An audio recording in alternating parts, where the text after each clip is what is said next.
permites nuevamente reunirnos y asimismo, Señor, que nos des la sabiduría, el entendimiento para poder comprender y entender el mensaje que tú has preparado para esta noche, Señor, y asimismo que ya que estamos culminando un año más, pues Señor, también pedirte y darte gracias por todas las bendiciones que tú nos has dado, Señor, y asimismo que tú nos permitas que a pesar de la pandemia podamos seguir, Señor, reuniéndonos y aprendiendo más de tu palabra. Señor, que tú bendigas a cada hermano que nos reunimos en esta noche, Señor, a cada una de nuestras familias y también, Señor, por aquellos hermanos, por aquellas familias que han tenido, Señor, el dolor de perder sus seres queridos y asimismo, Señor, que tal vez están en los hospitales, bendito Dios, que seas tu mano poderosa quien las dirija, Señor, y que todo sea, Señor, para la gloria y honra tuya, Señor. En tus brazos de amor nos encomendamos y te pedimos, Señor, en el nombre bendito de Cristo Jesús.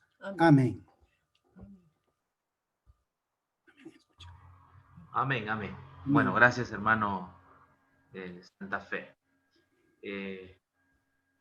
Muy bien, antes de comenzar, ¿alguien quiere dar algún agradecimiento, alguna gratitud al Señor? Lo puede hacer, ¿no? Mientras yo voy haciendo unos preparativos con respecto al sistema, ¿no? Si alguien quiere agradecer al Señor, hermana Charito me llamó, le contesté, pero ya, y le volví la llamada, pero ya no sé qué pasó, no pude conversar con usted. Buenas noches, mi pastor. Bendiciones. ¿Qué es de la hermana Mercedes? No, ella ya se ha de ingresar ya, porque estaba en la casa, no sé. Pero ya se va a ingresar, sí. Quiero en este momento, en verdad, darle gracias a Dios porque Dios es grande y poderoso cuando hay oración por medio del grupo que tenemos, que Dios escucha la oración, aunque no somos dignos ni merecedores, pero Él está para escuchar. Les voy a dar gracias, les doy gracias a Dios que el 24 de diciembre realmente recibimos un golpe fuerte, que mi hija, bueno, estaba recibiendo algo muy grande, agradeciéndole a Dios, estaban orando los dos, María Augusta y Patricio, pero al mismo tiempo llegó el celular y le llamaron de allá de Rusia, que ese rato Adrián ingresaba a una cirugía al hospital de allá. Para nosotros fue muy fuerte, pero enseguida lo que hicimos es orar al Señor. Dije, en tus manos te dejo la vida de mi muchacho. Él está ya prácticamente con mi otro nieto. Pero tú pondrás tu mano maravillosa, que no sea de cirugía o no sé lo que sea, pero sé que tú vas a estar ahí. Y ese rato nos pusimos a orar con los 2 niños y le puse en oración y en alabanza la oración que hay en Salmo 5. Escucha, Señor, mi oración. Y acabé de orar y le llamé a mi nieto, dije, mi hijo, estate tú ahí. Dice, abuelita, este rato me voy a ver a Adrián al hospital. No te preocupes, yo voy a estar ahí, mamita, y cualquier cosa les aviso. Pero fue algo tan grandioso, porque para nosotros era muy preocupante la operación que iba a tener. A las 2 horas me llama mi nieto mismo, mami, dice, mami, porque para mí me dice mamá, mamita, Matine, sentí ese rato que tú estabas ahí al lado mío orando. A Dios, yo creo que Él no me va a permitir que pase nada. Y ahorita, después de 1 hora, me volvió a llamar, dice, mamita, ya estoy fuera de peligro, no me van a operar, pero sí tengo una fuerte inflamación, que allí recién dice que se ha puesto un poquito mejor ya. Y le doy gracias a las oraciones, que cuando en verdad hay problemas, hay enfermedades, hay dificultades, es muy bueno ese rato doblar las rodillas y darle gracias por todo, por lo bueno y por lo que pasa. Él está interviniendo en cada uno de nosotros también y quizás por muchos hermanos que están en los hospitales. También una prima también está incubada en el Hospital Eugenio Espejo, pero ya ha salido de eso y se contagia con una bacteria. Entonces sigue en el hospital. Igual estamos orando por nuestro doctor Daniel creo que era, sobrino de la hermana Normita. Estamos orando por él también y por los demás enfermos que Dios permite. Diego Torres. Estamos orando por él también. Creo que la oración, pastor, nos ha enseñado mucho, que cualquier cosa, aún para agradecerle, tenemos que poner a Él primeramente, ante todo. Y eso es lo que quería darle gracias ahora a Dios y manifestar eso que Dios hace con cada uno de nosotros. Buenas noches, mi pastor, y seguimos escuchando las prédicas que nos ha ayudado muchísimo para aprender y saber cada día más y más de la palabra de Dios. Gracias, mi pastor. Gracias, hermana, que Dios la bendiga. Muy bien, hermanos, estamos casi a pocos días de terminar con el 2020. Nosotros desde que comenzó la pandemia hemos predicado casi toda la semana, ¿no? No ha habido casi semana donde no hayamos enseñado de una u otra forma el Evangelio a través de este medio, el Zoom, a través del YouTube o del Facebook, ¿no? Hemos utilizado distintos medios para llegar con el mensaje del Evangelio.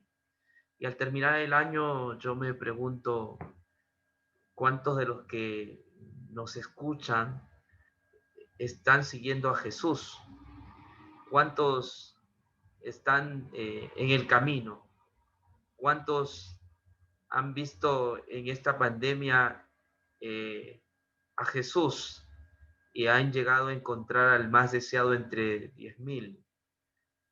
Por eso que el tema de ahora es Ven, sígueme. Este es un título que lo saco del mismo Evangelio, del Evangelio según San Juan, o del Evangelio de Juan. Allí hay ese título, ¿no? Donde se expresa en reiteradas ocasiones, sígueme, o ven y sígueme. Y también en Juan hay personajes que siguieron a Jesús, el caso de Natanael, el caso de Andrés, el caso de Pedro, ¿no?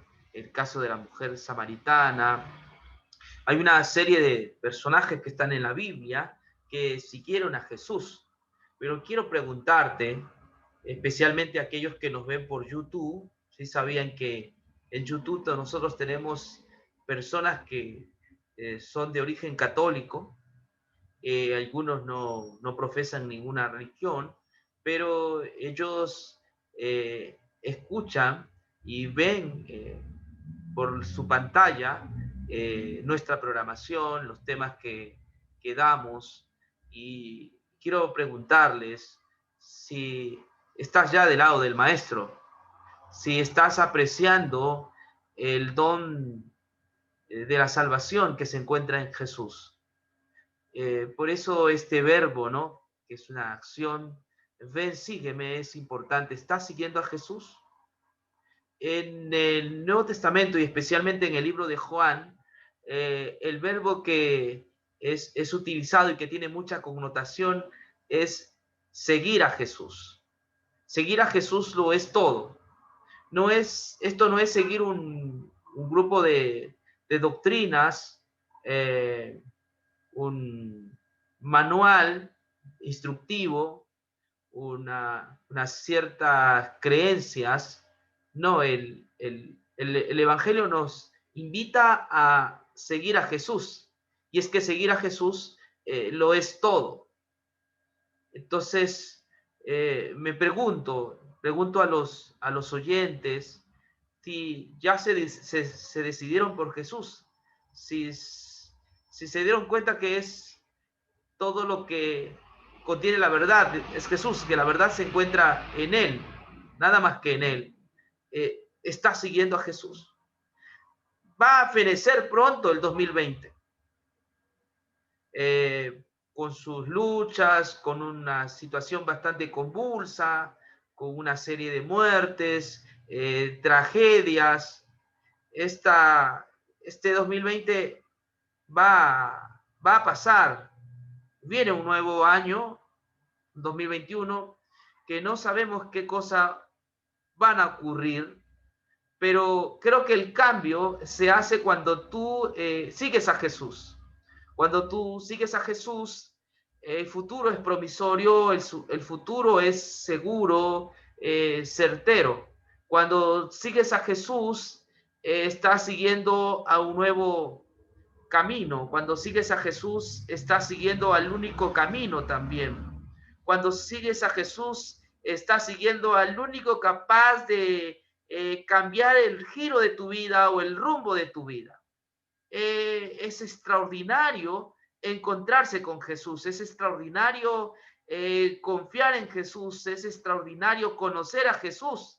Y es que conocer a Jesús también es todo, como también seguir a Jesús es todo. Jesús es el centro de la Escritura. Él es la bisagra que une el Nuevo con el Antiguo Testamento. Jesús también es el faro que ilumina nuestra luz. Entonces es preciso preguntarte, que reflexiones, amable oyente, ¿estás siguiendo a Jesús? ¿Estás en el gozo de la salvación? ¿Has llegado a comprender que su sangre es total y es eficiente para el perdón de tus pecados, que basta su sangre para ir a la eternidad y gozar de la vida eterna? En la Biblia, en los evangelios, yo veo de personas comunes como nosotros. Muchos de ellos fueron pecadores, indignos, inmerecedores, rebeldes, y cometieron una serie de pecados marginados por la sociedad de la época, pero cuando siguieron a Jesús cambió su norte.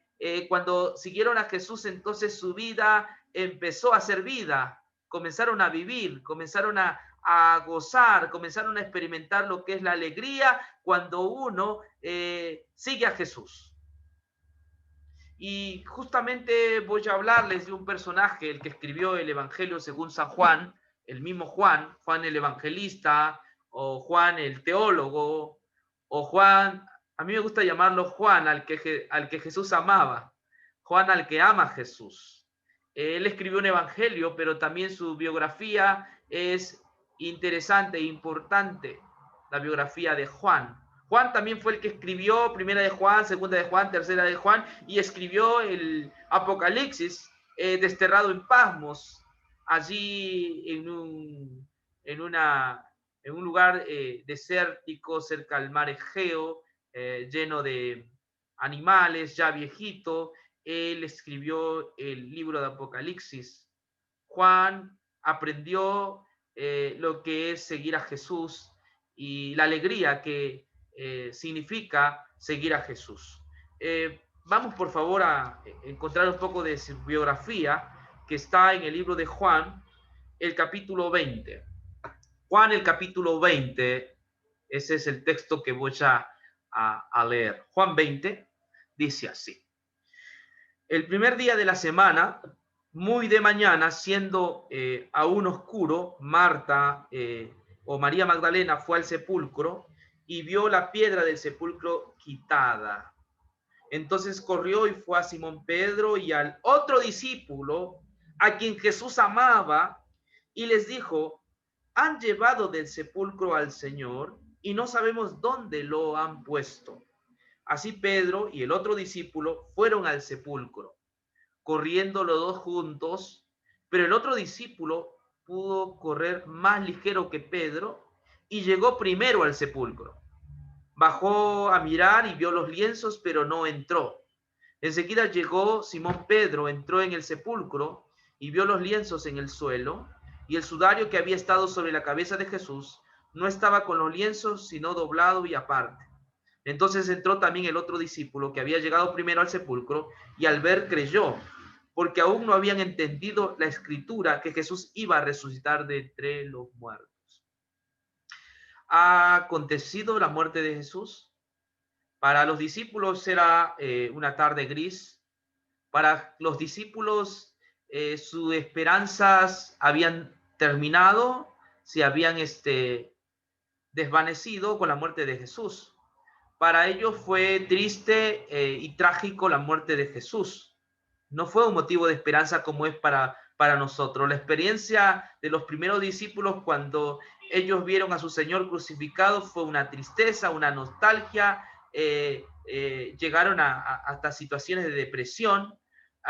porque habían visto sufrir y morir y pensaron que con la muerte había acabado Jesús, que ya todo lo que él había enseñado había quedado sepultado en la cruz y que no había más esperanza, que todo había sido un bonito cuento de hadas, que ese Señor que hacía milagros, que los hacía reír, que era amigo, que les daba consuelo, que lloraba, que multiplicaba los panes y los peces, ese que sabía congraciarse con el doliente, con el sufriente, ese que sabía perdonar los pecados, había muerto y también con él la esperanza que ellos tenían en él. Pensaron que en la cruz fue una tragedia total y así que mucha tristeza invadía los corazones de los discípulos. Ellos pensaron que su fe también había muerto con la muerte de Jesús.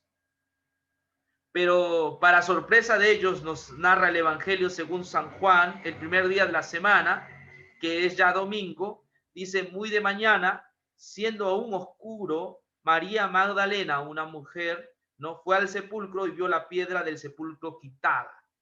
La piedra estaba abierta, el sepulcro estaba abierto, había resucitado Jesús. A diferencia de otros dioses, de otras culturas, a diferencia de Mahoma o de Buda, en el cristianismo la tumba de a quien seguimos está vacía, porque el sepulcro, la muerte no lo pudo retener. La vida de él era tan perfecta que le fue devuelto la vida. Él resucitó debido a su mucha justicia o perfección.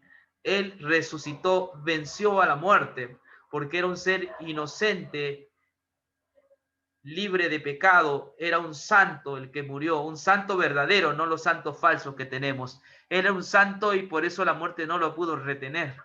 La muerte tuvo que doblegarse ante Jesús y decirle, no, tú no mereces estar aquí, así que él ha resucitado por el Espíritu de Santidad que había en él. Jesús resucitó y los discípulos fueron los primeros testigos también de este gran acontecimiento. Cuando María Magdalena va a los principales discípulos, les comunica sobre el hecho, ¿no? Ella también consternada, asustada, les dice: miren, esto ha pasado. Entonces dice, corrió y fue a Simón Pedro y al otro discípulo a quien Jesús amaba y les dijo: han llevado del sepulcro al Señor y no sabemos dónde la han puesto. El verbo que se va a repetir aquí es correr, caminar, que son verbos muy importantes a los cuales hay que hacer caso. María Magdalena corre esta muchacha a darles la noticia que se han llevado el cuerpo del Señor. Ella tampoco creía que había resucitado, que simplemente el cuerpo había sido llevado.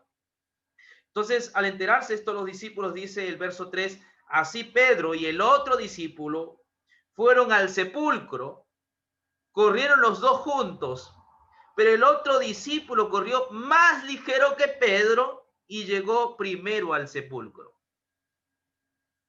Aquí están dos de los discípulos que, de paso, cuando usted lee el libro de Hechos y el libro de Gálatas, va a darse cuenta que los que quedaron como pilares de la iglesia judía fueron Pedro, Juan y Santiago.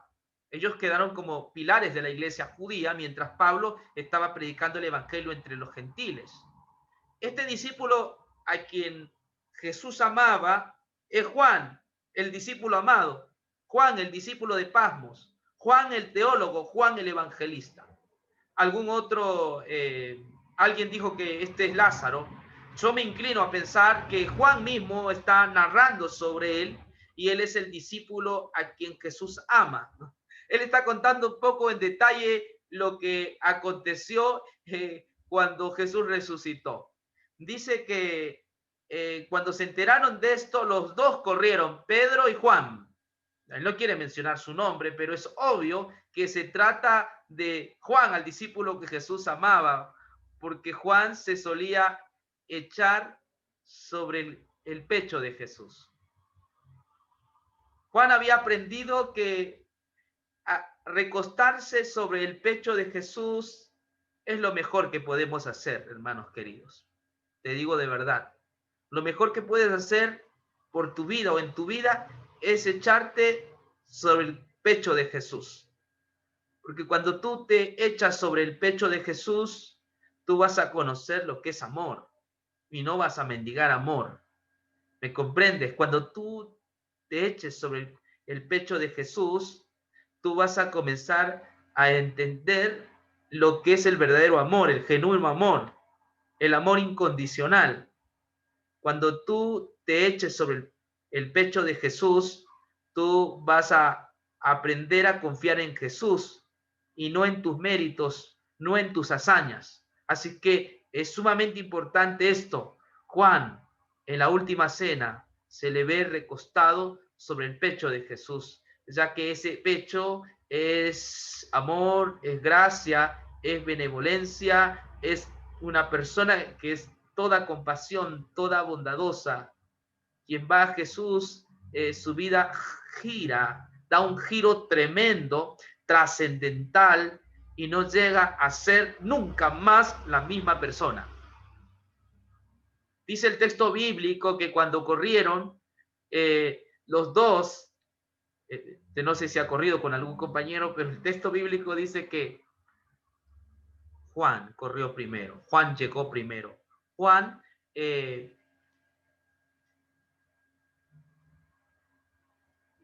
ganó a Pedro. Llegó primero, dice. Corrieron los dos juntos, 24, pero el otro discípulo corrió más ligero que Pedro y llegó primero al sepulcro. ¿Has llegado a Jesús? ¿Tú ya has llegado a Jesús? El sermón de ahora es: ven y sígueme. ¿Has llegado a Jesús? Al lugar más grande, más alto, al pináculo más alto que puedes ir es a Jesús. En él vas a encontrar sentido y vas a encontrar méritos, vas a encontrar a un Salvador suficiente, eficiente. Vas a encontrar la vida cuando vas a Jesús. Ya no vas a seguir siendo el mismo.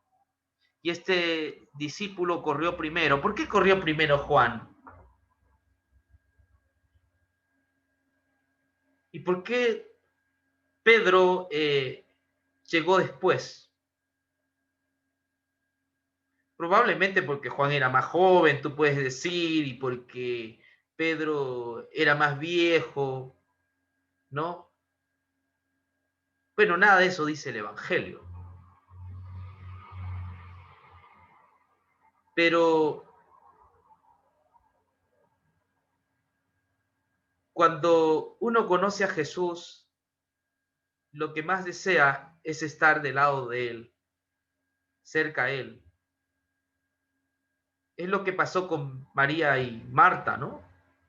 María le gustaba escuchar el mensaje de Jesús y a Marta le gustaba trabajar, ¿no? Y ella trabajaba haciendo una suculenta vianda para Jesús. Pero cuando uno conoce a Jesús, uno anhela estar cerca de la cruz, uno anhela estar cerca a Él, uno desea estar cerca a Él, uno ama estar cerca a Él, porque uno entiende que no hay nadie como Él, porque uno entiende que cuando va a Jesús, nuestras cuitas encuentran consuelo, nuestro llanto también encuentra consuelo. Jesús decía: bienaventurados los que lloran, porque ellos van a recibir consolación. Cuando uno conoce a Jesús, uno va a Jesús y encuentra en él consuelo. ¿Sabe por qué Juan llegó primero? Porque Juan entendió quién era Jesús. Juan entendió lo valioso que era Jesús. Juan entendió la gracia de Jesús. Por eso escribió un libro maravilloso. El Evangelio según San Juan sigue siendo maravilloso. Ha abierto los ojos de muchas personas. Algunos han llamado al Evangelio de Juan el lugar santísimo. Juan llegó a entender quién es el Verbo encarnado. Juan entendió que hay que adorarle a Jesús. Juan entendió el corazón sagrado de Jesús, que es toda benevolencia, es todo perdón, es dulce, es tierno, es compasivo, es amoroso, es fiel, es verdadero. Juan corrió primero porque sabía que hay que ir primero a Jesús. Yo no sé, viene el 2020, quizás 2021, quizás tengas muchos planes y proyectos. Creo que el mejor proyecto de tu vida es ir a Jesús. El Evangelio sigue teniendo este verbo, ven y sígueme. Es seguir a Jesús, lo es todo. Deja de estar pensando, ¿no? Dudativamente, iré, no iré, después será. No, ese es lo primero que debemos hacer es llegar a Jesús, porque cuando llegas a Jesús vas a comprender entonces lo que es el amor, vas a encontrar lo que es la verdad, vas a encontrar la verdadera doctrina, vas a encontrar al verdadero hombre. Cuando llegas a Jesús, entonces te casas con Él. Y al llegar a Jesús has encontrado todo. No te hace falta nada, porque Jesús suple todo lo que necesitas, todas esas angustias del alma, porque lo que más destruye a una persona, hermano querido, déjame decirte, no son los bienes materiales, no son la belleza física, no. Lo que más destruye a un ser humano es esas cosas internas que tienes, esos vacíos en el corazón.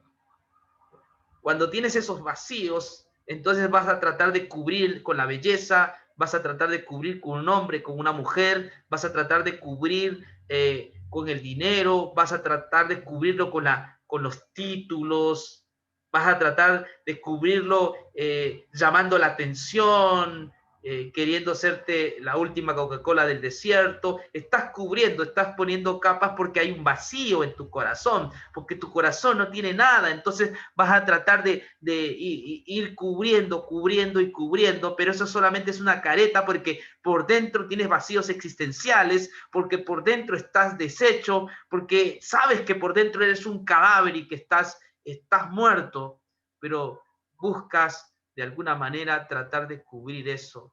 Por eso que cuando tú vas a Jesús, entonces tu vida llega a tener sentido. Por primera vez vives. Por primera vez vives. Por primera vez no te da miedo nada, sin miedo a nada. Por primera vez no vas a estar centrado en la belleza, en el dinero. Porque ahora esos vacíos existenciales que tú solamente tienes, tú sabes el sufrimiento, tú sabes que cuando estás solo, el volcán de emociones y sentimientos que embargan, la rabia, el sentido de culpabilidad, que te siguen como fantasmas y te acosan, cuando vas a Jesús, entonces tú experimentas la libertad y la dulce sensación que nos da el hecho de ser perdonados por Él. Sí, los primeros discípulos de Jesús eran hombres similares a ti y a mí. Tenían sus vacíos existenciales, pero cuando fueron a Jesús, entonces encontraron sentido, encontraron un derrotero, su vida dio un giro de 180 grados. Su vida no fue la misma. Hay un hombre que hace que nuestras vidas no sean las mismas y es Jesús. Eso encuentro yo en los evangelios. No puedes ir a Jesús y seguir siendo igual. Yo no me refiero a cambios morales, yo me refiero a tener certeza, a tener seguridad, porque el asunto moral, somos humanos y somos pecadores y seremos siempre pecadores hasta que Él venga y nos transforme, pero cuando vienes a Jesús, esos vacíos, esos monstruos, esos fantasmas que hacen tu vida añicos y pedazos, desaparecen. Ahora eres un hombre que tiene fortaleza, un hombre que tiene seguridad, certeza, porque encontraste a Jesucristo, porque el nombre Jesús quiere decir Salvador. Él es tu Salvador. ¿Por qué a Pedro le costó llegar? Hermano, hay gente que le cuesta llegar a Jesús. Hay gente que le cuesta llegar a Jesús. Mi padre era uno de ellos que le costaba ir a Jesús, aunque era religioso, pero no había llegado a Jesús, no se había abandonado en Jesús, no había comprendido la eficacia que hay en Jesús, no había gozado de la salvación, siempre andó como un esclavo. Hay que hacer, hay que ser cada vez más vegetariano, hay que dejar esto, hay que dejar lo otro, una vida de cargas, de esclavitud, ¿no? Y que la verdad está la iglesia. Cuando tú llegas a Jesús, todas esas cosas dejan de fastidiarte, porque cuando llegas a Jesús, llegas a aquel que da paz. Jesús dijo, sin mí nada podéis hacer. En el Evangelio según San Juan también está escrito. A Pedro le costó llegar a Jesús porque tenía sus propios conceptos, su propia idea, su propio proyecto, porque creía más en sí mismo, en su fuerza. Y el mismo Pedro le dijo, aunque todos te negaren, yo no te voy a negar. Tenía sus proyectos, él creía en su capacidad, en su fuerza. Y así hay personas que han oído hablar de Jesús, pero no confían en él. Confían en lo que ellos hacen, pero no confían en lo que Jesús ya ha hecho por ellos. Oh, mucho les cuesta, hermanos, llegar a Jesús. Sí, creen en Jesús, pero no han llegado a Jesús. Por ratos hablan de Jesús, pero cuando se le habla de que van a venir las plagas, inmediatamente están haciendo obras para querer salvarse. No confían en lo que Él ya ha hecho por nosotros. Es decir, que hay gente que les cuesta ir a Jesús, aunque dice que cree en Jesús, pero les cuesta ir a Jesús, porque llegar a Jesús, ¿qué es? Llegar a Jesús es abandonarte en Él. Llegar a Jesús, seguir a Jesús significa creer lo que Él ha hecho por ti ya en la cruz del Calvario hace 2000 años atrás. Creer en Jesús es creer que solamente Él te salva. No es el sábado más Jesús, es solo Jesús. No es la indumentaria más Jesús, es solo Jesús. No es la alimentación más Jesús, es solo Jesús. Eso quiere decir seguir a Jesús, confiar que lo que Él ha hecho por ti hace más de 2000 años es suficiente.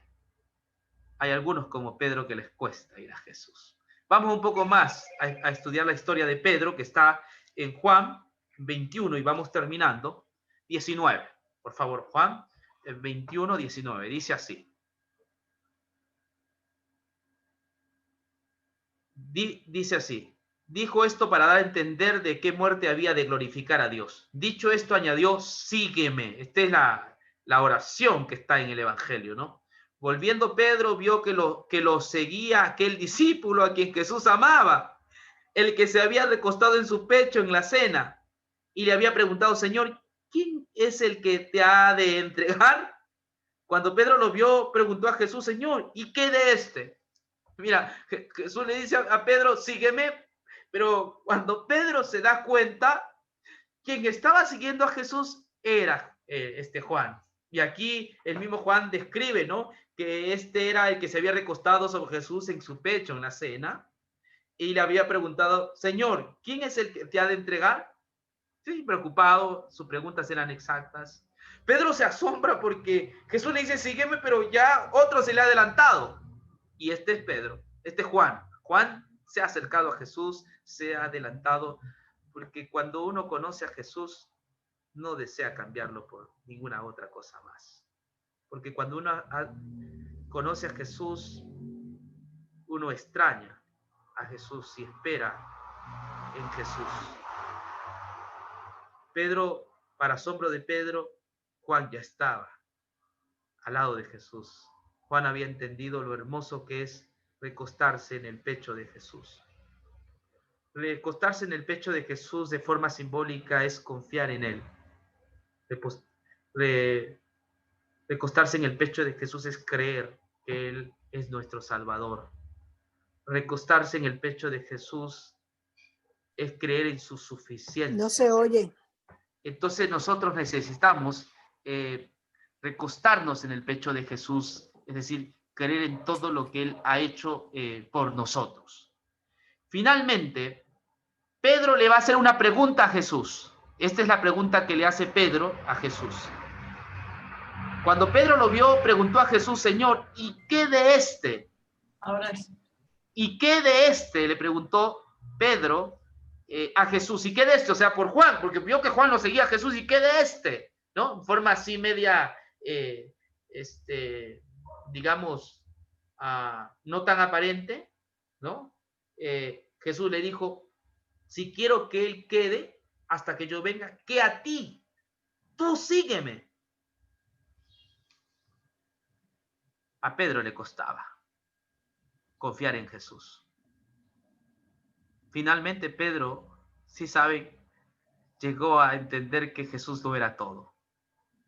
Sí, hay épocas o momentos, pasajes en la vida de Pedro donde le costaba ir a Jesús, pero al final de su vida él entendió que ir a Jesús es todo.